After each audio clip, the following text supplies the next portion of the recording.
Nabuntis ako. Hala, di nga. Seryoso nga ako. Bawal pa ka magkaanak. Balita mo ang tatay mo. Tay, buntis po ako. Ha? Ano sasabi mo?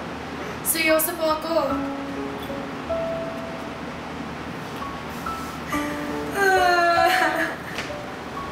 Simula sa araw na ito, hindi na kita anak!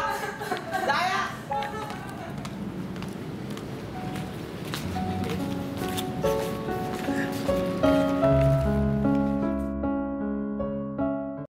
Sa panahon ngayon, hindi lang isa, hindi lang dalawa, ngunit parami na ng parami ang mga nabubuntis ngayong mga kabataan.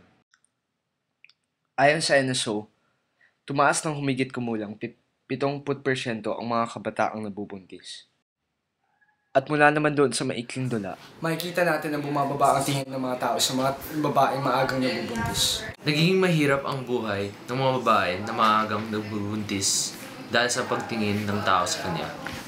Dahil sa mababang pagtingin ng lipunan sa babae, bumababa ang pagtingin ng babae sa sarili at napipilitan siyang ilaglag ng ang anak. Alam ko na dating responsibilidad ng isang babae na ang protektahan ng kanyang sarili. Alam kong kasalanan din ng babae o ng lalaki kung bakit nabubuntis ang isang taong ganito. Ngunit hindi ito isang rason para diskriminasyon o bigyan sila ng diskriminasyon at ihati sila sa lipunan bilang kakaibang mga babae. Dapat hindi ganito yung trato sa mga babae ngayon. Sa ganitong paraan, malulutas natin ang issue ng panlipunan na mayroon ng ating bansa ngayon. Madami ang issue ng panlipunan ang mayroon ng ating bansa. Lahat ito ay nagaganap sa sabay-sabay at kailangan itong malutas kaagad kung gusto natin magkaroon ng magandang kinabukasan ng ating bansa.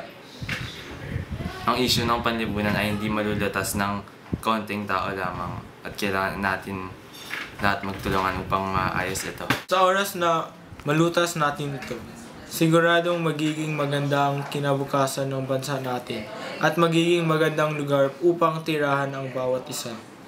Ang mga issue ng lipunan ay makikita sa sarili natin at kailangan natin baguhin ang ating sarili kung gusto natin ito may resolba.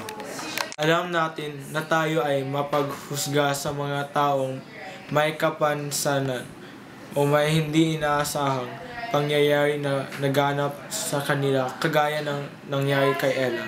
Si Ella ay ang nabuntis na babae sa video na makikita natin na sira ang buhay dahil sa pagtingin ng iba sa kanya.